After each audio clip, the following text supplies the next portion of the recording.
ဇလန်းစာမှာငွေလောကရဲ့အဝလွန်ပြီးချစ်စရာကောင်းတဲ့ခရမ်းရောင်ငွေပူလေးမောရှောင်စီဟာအယမ်းဝလွန်းလို့ဘာစာမှလည်းလိုက်မဖမ်းနိုင်ရှာဘူးတောထဲကယုံကလေးတွေကသူမခေါင်းပေါ်ခုံပေါက်ပြီးအိယာကြီးကြနေတာပဲဆိုပြီးလောက်ကြသလိုကြက်ကလေးတွေကလည်းသူမခန္ဓာကိုယ်ပေါ်ကနေရှော့စီပြီးလောင်ကြပါတယ်ပိုဆိုးတာကကြက်တွင်းနဲ့အစာလိုက်ဖမ်းရင်းဘိုင်းညက်ပြီးတကူလုံးကတ်နေတာပါပဲကြက်ကလေးကသူမရှာကိုဆွဲရှုပ်ပြီးနင်ကငွေလားရှော့စင်လားဆိုပြီးအနိုင်ကျင့်လို့ငွေပိုလေးခများမျက်ရည်ဆက်လက်နဲ့ငွေရရှာပါတယ်ဝမ်းနေပြီးထွက်ပြေးလာတဲ့ငွေပူလေးဟာတောလိုက်သမားတယောက်နဲ့တိုးပြီးစကားပြောမိလို့တောလိုက်သမားခများအမေလေးငွေကြီးစကားပြောနေတဲ့တရေကြီးဆိုပြီးလမ်းဖြန့်ပြီးထွက်ပြေးသွားပါတယ်အဲ့ဒီနောက်ငွေပူလေးဟာလှိုင်းကူတစ်ခုတည်းကိုလွင့်စင်ကျသွားပြီးဒဏ်ရာတွေနဲ့လဲကျနေတဲ့အမဲရောင်ငကားမင်းသားနဲ့တောတိုးပါတော့တဲ့ငွေပလေးကငကားမှန်းမသိပဲအမလ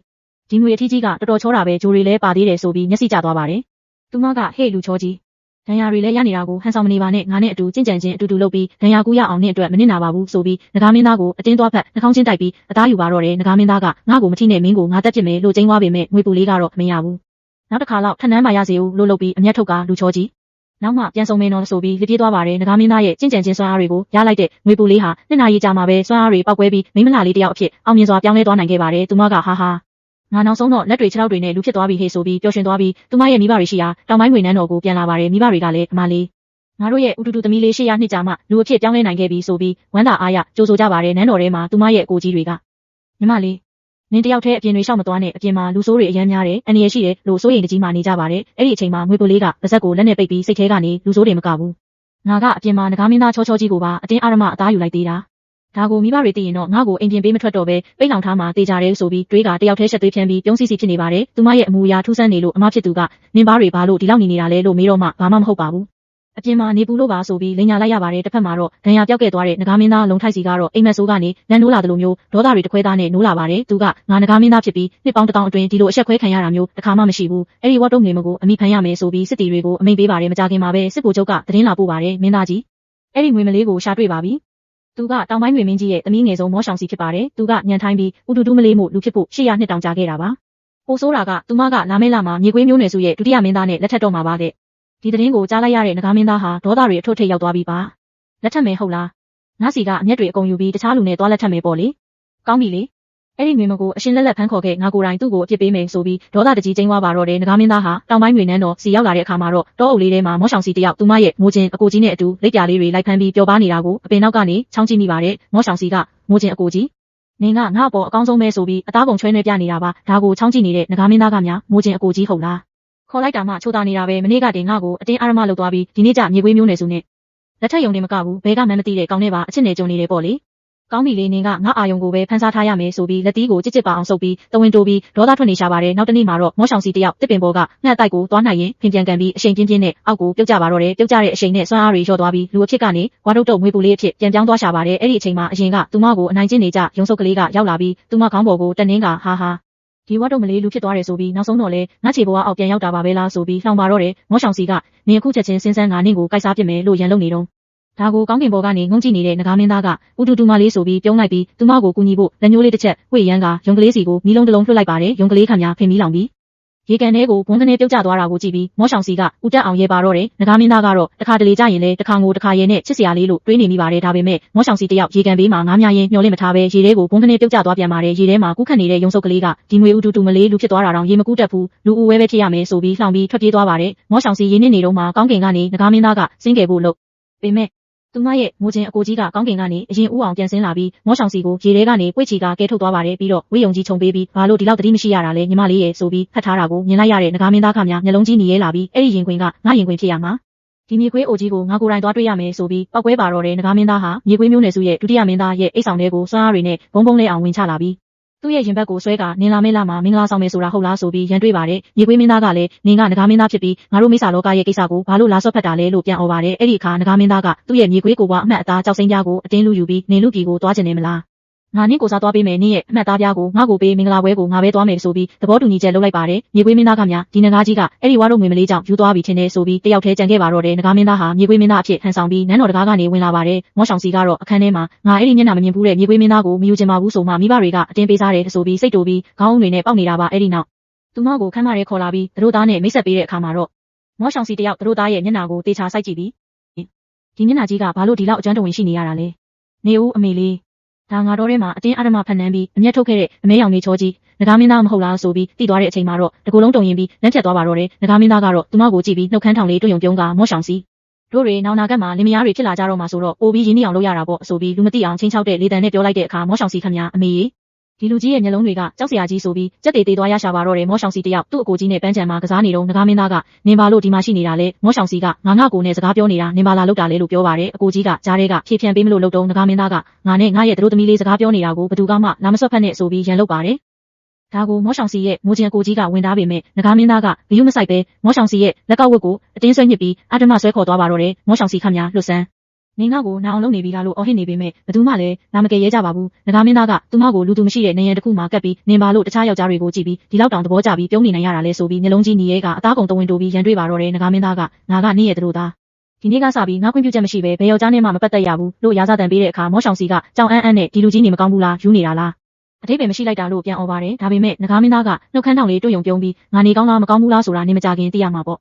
ငါစီမှာဒီထက်ပိုပြီးဆိုးရတဲ့အပြုတ်မှုတွေရှိသေးတယ်ဆိုပြီးသူမရဲ့မေးစေလေးကိုကင်ကချင်းချောက်လိုက်တဲ့အခါမောရှောင်စီခမညာရင်တွေတုံပြီးဦးကြောင်ကြောင်နဲ့ကြောက်သွားရှာပါတယ်မောရှောင်စီဟာကတင်ပေါ်မှာလူးလိမ့်ပြီးမရဘူ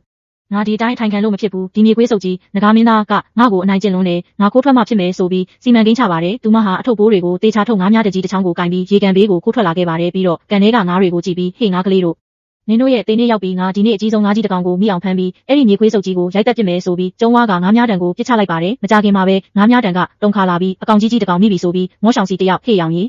တက်လာဆန်းဆိုပြီးအားရပါရဆွဲတင်လိုက်ပါတယ်ဒါပေမဲ့ကန်ဆိုးကျင်တော့တက်လာတာကငါမဟုတ်ပဲရင်းကြီးတွေပေးပွားနေတဲ့ဖနက်အိုကြီးတစ်ဖက်ဖြစ်နေပါတယ်ဖနက်ကြီးရေထဲကထွက်လာတဲ့အချိန်နဲ့ရေကန်ထဲကဝှညွန်တွေအကုန်လုံးမောရှောင်စီရဲ့မျက်နှာတက်တဲ့ကိုဖြစ်ခနဲလာစင်ပါတော့တယ်အမျက်နှာလုံးမီးတူးပြီးမများတော့ဘူးစိတ်တူစရာကြီးငါ့ကိုဒေါသထွက်အောင်လုပ်နေတာပဲဆိုပြီးအော်ငိုနေရှာပါတယ်မျက်နှာမှာဘွက်တွေပေးပြီးငိုနေတဲ့မောရှောင်စီရဲ့အနောက်ကိုငကားမင်းသားကရုတ်တရက်ရောက်လာပြီးနင်ကဒီလောက်စွာသေးသေးလေးနဲ့ငါ့ကိုရန်လုပ်ချင်သေးတယ်ပေါ့ဆိုပြီးလှောင်ပြုံးပြုံးပါတယ်အဲ့ဒီနောက်သူကလက်ညှိုးလေးတစ်ချက်ဝှေ့ရမ်းလိုက်တာနဲ့ရေကန်ထဲကငါးကြီးကြီးတစ်ကောင်ဟာကောင်းကင်ဘော်ကိုဝုန်းကနေပြန်တက်လာပြီးငကားမင်းသားရဲ့လက်ထဲကိုအလိုလိုရောက်လာပါတော့တယ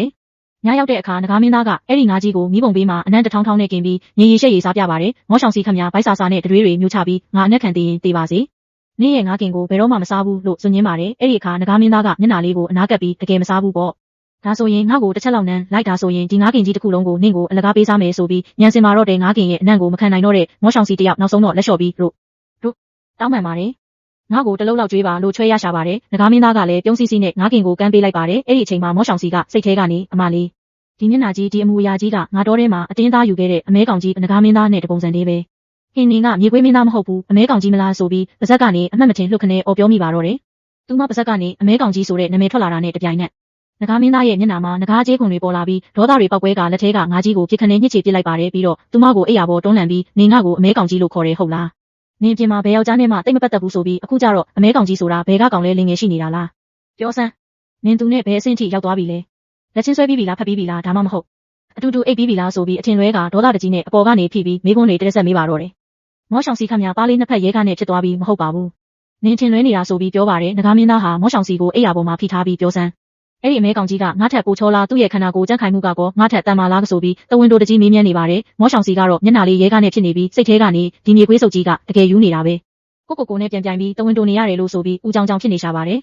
ယ်သူမကအရှုံးမပေးပဲအမဲကောင်ကြီးကနင့်ထက်အစာပေါင်း1000ပိုချောတယ်ပိုလဲခန့်တယ်နင်လိုအယောင်ဆောင်မြေခွေးကြီးနဲ့လုံးဝမတူဘူးလို့ပြန်អော်ပါတယ်ဒါပေမဲ့သူမပိုက်စားပြီးငိုလိုကငါညက်နေကညှားထားတဲ့ငါကိုလည်းနင်မဲစားပစ်တယ်အခုလည်းငါကိုထပ်နိုင်ကျင်နေတယ်လို့ပြောလိုက်တဲ့အခါငကားမင်းသားခမညာစိတ်မကောင်းဖြစ်သွားပြီးသူမကိုလွှတ်ပေးလိုက်ပါတယ်တစ်ဖက်မှာတော့မောရှောင်စီတယောက်အိယာပေါ်မှာငိုယိုပြီးဒီအတိုင်းနေရင်တော့ငါဒီဦးကြောင်ကြောင်မြေခွေးကြီးရဲ့လက်ထဲမှာတေးရလိမ့်မယ်ဆိုပြီးစင်စီပါတယ်သူမဟာငကားမျိုးနွယ်စုတွေရဲ့တခုတည်းသောအားနည်းချက်ဖြစ်တဲ့ငကားကြေးခွန်ပေါ်စေတဲ့အရေးကိုအခန်းထဲမှာတိတ်တဆိတ်ဖော်ဆက်ပါတော့တယ်ဆုံးမကြီးတယောက်လိုပြုံးစီစီနဲ့ဒါကိုသာသူ့ဝိရည်ထဲထည့်လိုက်ရင်သူလူအသွင်ကနေဖားပြုတ်ကြီးဖြစ်သွားမလားငွေကြီးဖြစ်သွားမလားကြည့်ကြသေးတာပေါ့ဆိုပြီးညံစင်နေပါတယ်မောရှောင်စီဟာအစိတ်ရည်တွေဆွတ်ထားတဲ့ကိတ်မုံပန်းကိုကင်ပြီးငကားမင်းသားစီသွားချွဲပါတယ်မြေခွေးမင်းသားကြီးနင့်အတွက်ငါကိုယ်တိုင်လှုပ်ထားတဲ့ကိတ်မုံလေးစားပါအောင်လို့ပြောတော့ငကားမင်းသားကမျက်မှောင်ကုပ်ပြီးမစားဘူးလို့ညင်းပါတယ်ဒါပေမဲ့မောရှောင်စီကငါမျက်နှာကိုထောက်ပြီးတလုံးလောက်ပဲစားပါနော်လို့မျက်လုံးလေးကလည်းနဲ့လှုပ်ပြလိုက်တဲ့အခါငကားမင်းသားခမညာအသေးရပြီးကိတ်မုံကိုကောက်စားမိပါတော့တယ်စားပြီးချင်းမှာပဲအစိတ်ရည်တွေကြောင့်ငကားမင်းသားရဲ့လက်မောင်းမှာရွှေရောင်ငကားအကြေးခွန်တွေဝင်းကနေပေါ်လာပါတယ်ဒါကိုမြင်လိုက်ရတဲ့မောရှောင်စီဟာပါဇက်ကြီးအဟောင်းသားနဲ့ဟင်နင်ကမြေခွေးမင်းသားမဟုတ်ဘူးနင်ကငါတော်ထဲမှာနန်းခဲ့တဲ့အမဲကောင်ကြီးငကားမင်းသားပဲဆိုပြီးအမှန်တရားကိုသိသွားပါတော့တယ်ငကားမင်းသားကလည်းဒီမျိုးအတူတူမလေးငါကိုတကယ်ပဲဆေးခက်လိုက်တာပဲဆိုပြီးဒေါသထွက်သွားပါတယ်လျှို့ဝှက်ချက်ပေါက်ကြားသွားတာကိုသိလိုက်ရတဲ့မောရှောင်စီဟာကြောက်လန့်ကြားနဲ့မျက်ရည်တွေဝိုင်းလာပြီးနင်ကငါကိုလာကားလဲစားချေတာမလားတကယ်ရက်ဆက်လုံးနေဆိုပြီးအော်ငိုပါတော့တယ်ပြီးတော့သူမရဲ့ကိုပြောက်ဆုံးတက်ပညာကိုသုံးပြီးဒါဆိုရင်လေတို့တွေထာဝရလမ်းခွဲကြတာပေါ့အမဲကောင်ကြီးကြီးသွားပြီးလို့အော်ကခရမ်းရောင်စွမ်းအားလုံးကြီးအဖြစ်ပြောင်းလဲပြီးအခန်းထဲကနေဘုံကနေကောင်းကင်ဘုံကိုပြန်တက်ကထွက်ပြေးသွားပါတော့တယ်ငကားမင်းသားဟာသူ့ရဲ့ငကားမျက်လုံးအနီရောင်ကြီးတွေပေါ်လာပြီးမသွားနဲ့ ပြန်လာခဲ့လို့အော်ဟစ်ကလက်ကိုလှမ်းဆွဲပေမဲ့မမီလိုက်ပဲလေဟာနယ်ပဲကြံခဲ့ရရှာပါတယ်သူဟာမျက်နှာကြီးပြတ်သွားပြီးငါ့ကိုဒီလောက်အထိအထင်လွဲသွားရတယ်လို့ဒီမျိုးဥတူတူမလေးကိုငါဘလို့ပြန်ရှာရမလဲဆိုပြီးပူဆွေးဒေါသထွက်နေပါတယ်မောရှောင်စီတယောက်ငကားမင်းသားကိုအစိတ်ခတ်မိပြီးသူ့ရဲ့ငကားကြေးခွန်တွေပေါ်လာတဲ့အခါ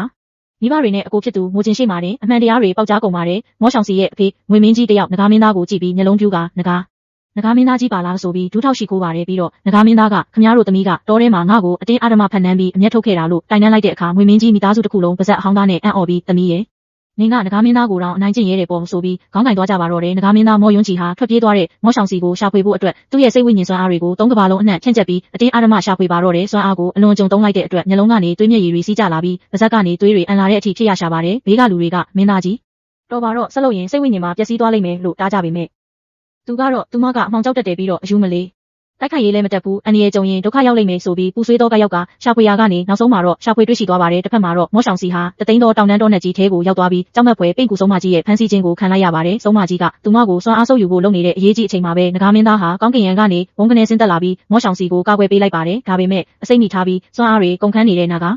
မင်းသားဟာမောရှောင်စီကိုစားပင့်ကူဆုံးမကြီးရဲ့အစိတ်လက်သိမ်းနဲ့ထိုးနှက်ချက်ကိုကြောပြင်းမှာအပြင်းထန်ခံလိုက်ရပါတယ်ပင့်ကူဆုံးမကြီးကိုသူ့ရဲ့ငကားစွမ်းအားနဲ့တစ်ချက်တည်းမှုတ်ထုတ်ပစ်လိုက်နိုင်ပေမဲ့ဒဏ်ရာအပြင်းထန်ရသွားတဲ့ငကားမင်းသားဟာမောရှောင်စီရဲ့ရင်ခွင်ထဲကိုလဲကျသွားပါတယ်မောရှောင်စီကငိုယိုပြီးအမဲကောင်ကြီးနင်ပါလို့ငါအတွက်နဲ့ဒဏ်ရာခံရတာလဲနင်ယူနေတာလားလို့မေးတဲ့အခါငကားမင်းသားကသွေးတွေကြားကနေအာယူပြုံးပြီးနောက်ဆုံးတော့နင့်ကိုပြန်တွေ့ပြီငါတည်သွားရင်နင့်ကိုဘယ်သူမှအနိုင်မကျင့်တော့ဘူးအိမ်ပြန်တော့နော်အားလုံးကစိတ်ပူနေကြတယ်လို့ပြောပြီးမျက်လုံးမိတ်သွားတဲ့အခါမောရှောင်စီခမအသေးကွဲမတက်ငိုကြွေးပါတော့တယ်ဒီအချိန်မှာပဲမောရှောင်စီရဲ့အဖေနဲ့အကိုဖြစ်သူငွေနဂါးဘရင်တို့စစ်တပ်အင်အားပြည့်နဲ့ရောက်ရှိလာပြီးနဂါးမင်းသားကိုကုသပေးပါတယ်တပြိုင်နက်တည်းမှာပဲကောင်းကင်ဘုံကစစ်သူကြီးလီချန်ဝမ်ကတက်ကောင်းဆောင်ပြီးဆင်းလာကကောင်းကင်ဘရင်ရဲ့အမိန့်တော်အရ